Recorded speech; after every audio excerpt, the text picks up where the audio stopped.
Howdy, y'all. Welcome to the Utopian Hub, where we look at scholarly works in utopian studies and discuss them with non-experts. I'm Donald Zarate, a first-year graduate student at the University of California, Riverside in the Political Science Department, and this video revolves around the book Facial Justice by L.P. Hartley. I'm joined here by Jessica Maccaro. Maccaro, Not the only one. a fourth-year graduate student in the Entomology department Mhm. at my university. Jess's research includes symbiosis spanning from pathogenic to mutualistic relationships. So during the chaos, the dictator ends up disappearing and no one ever found the birthmark. Society was desperate for order, so they appealed to the rulers of an underground society that refused to emerge after the nuclear war and asked them for help. They agreed to negotiate if the above ground society would turn over 12 people. Jael intended to volunteer when suddenly the old woman showed up at her door. It turned out that the old woman was the dictator, and people followed her to Jael's house and demanded the dictator's leadership. The dictator ended up dying. Honestly, I don't understand how she died. She just showed up and then. Okay. But Fine. before she died, she told Jael to take her place. So the book pretty much ends there. So what do you think this kind of ending has to say about political cycles? I think it's interesting, like relating it to like social insects a little bit again, because like there's like a sense in which there has to be a new queen. Like there's so many workers. Like most of a colony's life is just a queen making a bunch of workers to help her make more workers. On that note, I mean, from Jael's perspective, the old woman did produce her because she Yeah, took away her face. yeah. Taking away her face created this new cycle. Individuality plays an important role. There's nothing more than the face. Jael Mm-hmm. lost her face, and in Mm-hmm. doing so, lost her individuality. Even in the book, like she was no longer Jael. She Yeah, was just a person who was hell bent on revenge. yeah. And then she ended up becoming the dictator in her own way. Yeah, but interestingly, like she damaged her own face, right? So I guess she was like trying to disrupt that cycle of like being born into her caste, right? Like to Well, relate it. she scarred her face because, ironically enough, she felt like she lacked a personal identity. Yeah. And so then the scar was supposed to make give her a personal Yeah, identity. she just didn't. It's not very clear why she did it, but it is clear that she didn't realize the implications of her being demoted and being outcast, and then being put as a beta and all that kind of stuff. Yeah. I mean, I think that this is like really interesting. Like to me what this means about political cycles is that like you don't get a new cycle until there's like disruption or mutation, right? Like and On until each there's time, it something new. changes a little. Yeah. So it's not really like a cycle, but more of like a strange loop where it's like, Hmm. you don't return to the same um, the same point. You have gone this full circle around, but then you're not the same and nothing is the So same it's when you almost like a return. slinky where you're on one axis you're going this way, but on the other axis you're moving that way. Yeah, yeah, yeah, yeah, yeah, exactly. So, yeah, so I think that like and this is how I think about like repetition in general, like repeat like, this cycle is being repeated in some sense, but that repetition shows the difference because now it's being repeated in a new context, in a Mm-hmm. new place, and it looks different. Like the expression of whatever she will be as a dictator because like everything has changed. Yeah, and it's not even clear that she is going to be a dictator. Yeah. On one level, it's a story of the inevitability of being consumed by revenge. Oh, yeah, that's true too. That's why they put up the flyers. They didn't care about the dictator so much as they cared about society as a whole. Right. But then once she was abandoned, she started to just fixate on getting the dictator. That's why she put up the challenge. She wanted to get him. I think that this reveals something about the nature of, like, I guess political cycles, but also just change in general is kind of this, you know, destruction. Like, you have to destroy things to reconstitute them. And so I think that, like, she was this character that was destroying the things. And maybe, like we talked about with the houses, not necessarily having a plan for their reconstruction, It's exactly what jail did.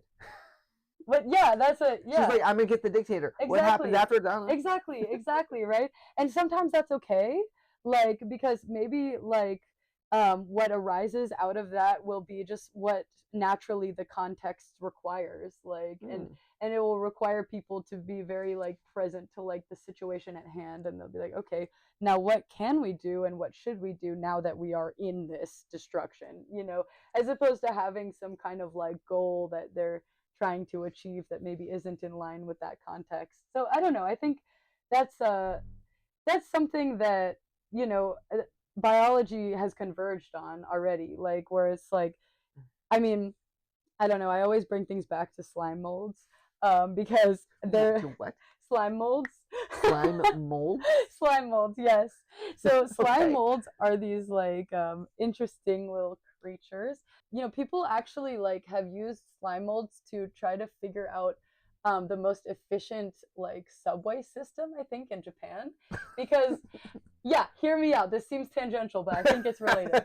So like slime molds will be this literally like slime that they cast a net in all directions. Like let's say they're trying to go to a food source and they cast a net like a little thin layer of slime in all the directions. So they explore infinity, and then it gets pruned what isn't a good direction. And so the only path that's left is the best path, but they had to explore everything like in the process towards getting to the best path. And so I think sometimes like that in the political context means being highly imaginative, like thinking about all the alternatives and then pruning away instead of just having this like single narrow vision towards. That's a, you're gonna hate me for this, but that's a capitalistic approach. Oh yeah? Yeah, so one of the principles of capitalism is if you let everybody pitch their ideas to the market, only the best survive. Yeah, interesting. Damn, I guess I'm a capitalist. I didn't mean to. What are the parallels we see today? Yeah. Although we've actually kind of touched on this the entire episode. Well, the parallels we see today. Let's take like the different parts of the story, I guess. Like, okay, dictator. Okay, yeah. So I guess the dictator, I guess, yeah, in this society, it seems like they're governed by a lot of norms and not necessarily laws. Is that correct? Yeah. It's a very peer pressure based society. Yeah. And so yeah, that's one interesting thing is that like I guess that's a difference, but like our society there really is like laws and repercussions for going against norms.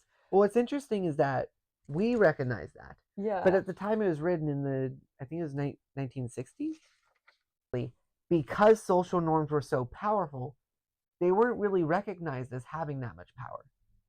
Nowadays, because societies are a lot less homogenous, we recognize the power that social norms have. Oh, interesting. Like, yeah, because when the societies were homogenous, there just wasn't enough deviance, no variation, no mutation, you know, like we've been talking about. Yeah, that's really interesting. So like like I guess these laws and norms had to come about to like quell diversity and this whole like which like obviously is problematic and then I guess it's interesting like this whole idea of equality in this book is like about being the same, like having the same things and being what's interesting is that they don't phrase it as equality. They phrase it as justice. I call it equality because that's what they're talking about in our terms. But in the book's terms, they always say justice. This is justice. It is justice to do that. It is justice to have the same. It is justice to look the same, to be the same, to act the same.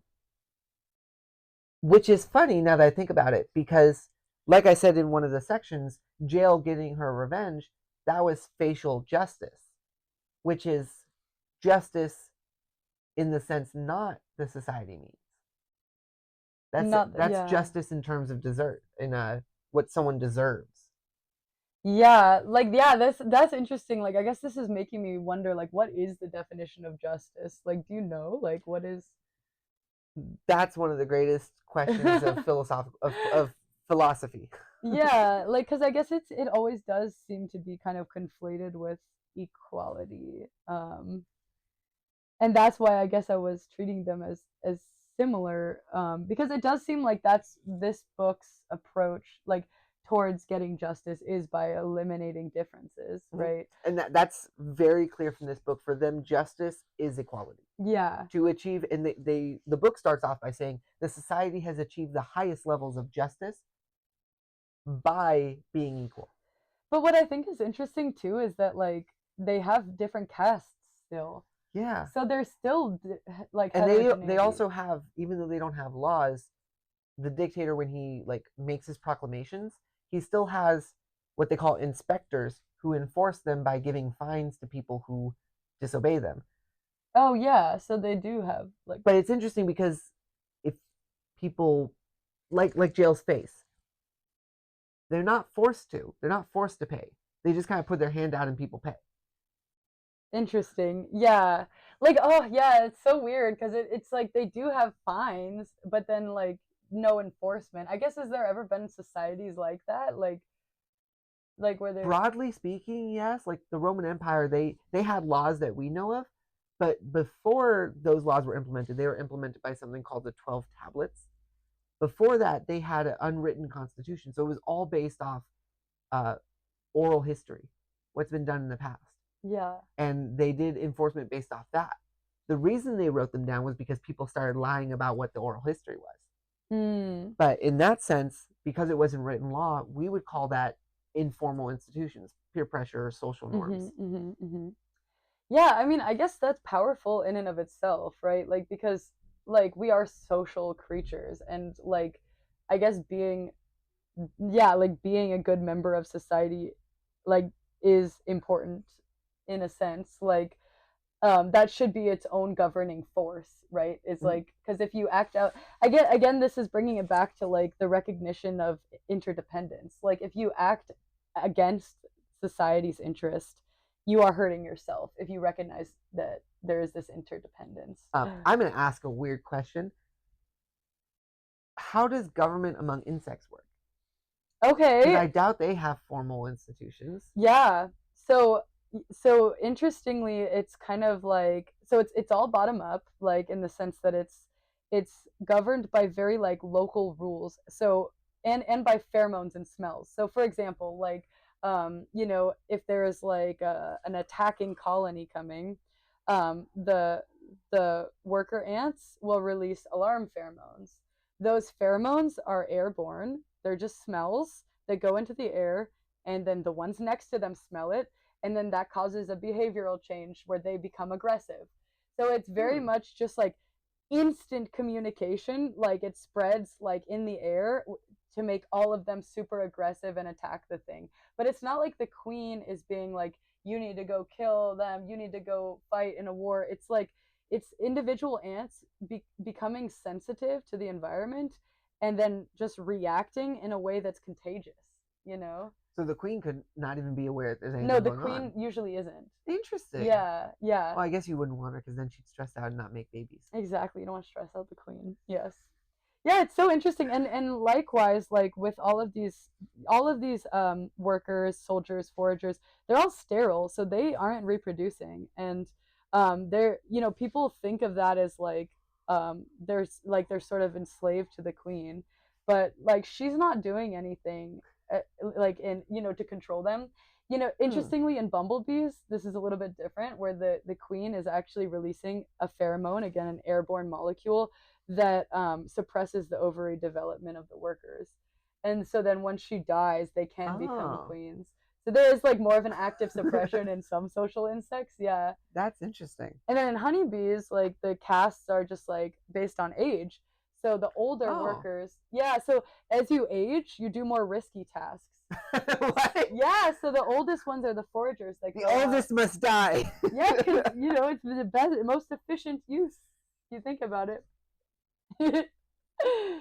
The analogous thing that I've seen with human societies is like I think after like somewhere in Japan after there was nuclear waste, the older people were cleaning it up because they're like we're already old, so if we get cancer from this, that's as much that's the analogy I see. Yeah, with honeybees. That's really sorry. That's really funny. Yeah. Um, What's interesting is in political science we have terms for this distinction. It's called formal versus informal institutions. Okay, yeah. So let's just say it's a social norm to not contest an election. There's no law against it. You can contest it if you want. There are laws saying that there are actually laws saying that you are allowed to. But let's just say no one does. And if someone does, everyone kind of gives them the shady eye. Yeah. That's an informal institution. Yeah. Yeah, and that's kind of like, I mean, with my, like, yeah, there's all these, you know, in the altruism literature, there's like all these like cheaters and altruists. Like, even when people are talking about bacteria, there is research on Pseudomonas aeruginosa, the bacteria that causes pneumonia, and its social formation, if you want to know about that. I will say in humans there's research on that as well. And the bottom line is a group that shares resources is better than a set of individuals who are all selfish. Yeah, exactly. I'm writing this book chapter right now, and I saw these comments from editors that are like, when I say altruism, they're like, there's no such thing. And then I'm like, what? Like, I'm saying that they're doing public good things, and they're like, this suggests altruism, which doesn't exist. And like, it's really like, you know, very frowned upon to think that altruism exists in biology. Even in political science. Is it really? There are plenty of theories that say pretty much the same thing. Altruism doesn't exist. It's really something else in disguise, or it's something else that can be named something else, and we just don't want to use the name altruistic. Yeah. The in psychology, the usual cop out is pro-social behavior. Oh, what do you mean by that? Altruism means like doing something for the benefit of others, and that's it. Yeah. So there's some in psychology who say that that never exists, because even if you get like a feeling of goodness, that's still selfish. Oh yeah. So they call it pro-social behavior to get around that. Yeah. That's so interesting. Like, people always still find a way that it can be selfish. Like, it's and they've gotten very convoluted with the social insect stuff, with selfish gene. You know about the selfish gene? Yeah. So I mean, that was a way to actually be like, no, there's no such thing as altruism. Like, things are just trying to benefit themselves by helping other things that are related to them because they share genes. You know, so it's just finding ways. You know, there's Hamilton's rule in my field is this equation that is formalized when altruism, or like, I guess the evolution of altruistic traits. Like, there's this equation, RB has to be greater than C, and R is this coefficient of relatedness. B is the benefit that you have to the individual. I love how there's a formula for this. Of course, and everything needs to be formalized in the hard sciences. I'm scared. As a utopian text, there are a few broad categories that this text can fall into. Which one would you pick? There's utopia, which is the good place, dystopia, which is the bad place, anti-utopia, which is the place that tries to be good but is actually very, very bad, or anti-utopian, which is the ambiguous place that is neither good nor bad but just is, and you have to accept it. Yeah. So what does this text fall into? In your opinion? Yeah, it's so hard because, like, I guess I didn't read the whole book, but I guess right off the bat, I was thinking of it as an anti-utopia, the place that tries to be good but is actually very, very bad. And I guess I say that because I think anytime, like, there's some intentional societal formation, like this dictator had this idea of like how this society should be, the implication is that it's good to them, right? Like, otherwise they wouldn't really be enacting it. Like, so I guess that's why I just immediately am like, okay, well, they probably tried to be good, but then it's kind of bad. But I don't know like the details, because in some senses, like, they're trying to get at equality but just doing it in this, like, I guess maybe the virtues are good, but in practice it's bad, like, which is probably like many societies, you know.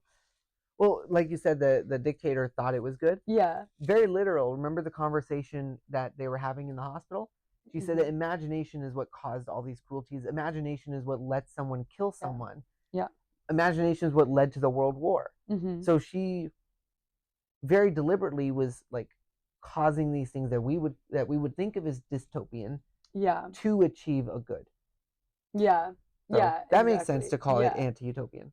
Yeah, because like yeah, it is just so interesting. Like it's so like yeah, just that they're trying to quell imagination, and I think that actually is kind of related to like our societies too. I think there is a lot of ways that like I mean, you know, capitalist realism, right? Like Hmm. where we just can't imagine anything outside of capitalism, and the suppression of that imaginative ability is what's keeping us. Funny enough, so anti-utopian is actually the newest category of utopian texts. So utopian with an E has been around a long time, and it's like More's utopia. Like here's the imaginary place that is better than where we are now. Okay, yeah, Then there's dystopia, which is like 1984. Here's a bad place that's in perpetual war. yeah, And then anti-utopian, we already talked about, like Hunger Games. yeah. Um, but anti-utopian is supposed to be like Game of Thrones. The world is cruel, but you just have to accept it. Okay, yeah, Better is not possible. yeah, Worse is always possible. So yeah, as long as we just stay where we are, we're in the best world we can yeah. be. And that is like I feel like the narrative, right? That like we're oftentimes told like that like it's the best we have, whatever Mm-hmm. our society is. But I don't know. Like, I Yeah. mean, that's the role of imagination is to imagine something better. But then you can't if like you just don't see anything else. If everything else has just been like intentionally destroyed. One of the favorite retorts I've heard in favor of utopia is that if you argue what we have is the best we're capable of, then you've already assumed we know what's possible. Oh, that's really interesting. Likewise, and it's a similar thing but a different spin on it. If you argue that something is utopian and therefore impossible, then you've assumed to know what's possible. Yeah. Yeah, that's so interesting. Yeah, and I think that that's yeah, I mean that's it. That's like drop the mic That's right a wrap. there, you know? So thank you, Jess, for joining me. This has been Donald Zarate from the Political Science Department at the University of California, Riverside, mouthful, on Facial Justice by L.P. Hartley. If you like this video, be sure to share the knowledge, and I will see you all next time. Bye. Thank you, Donald.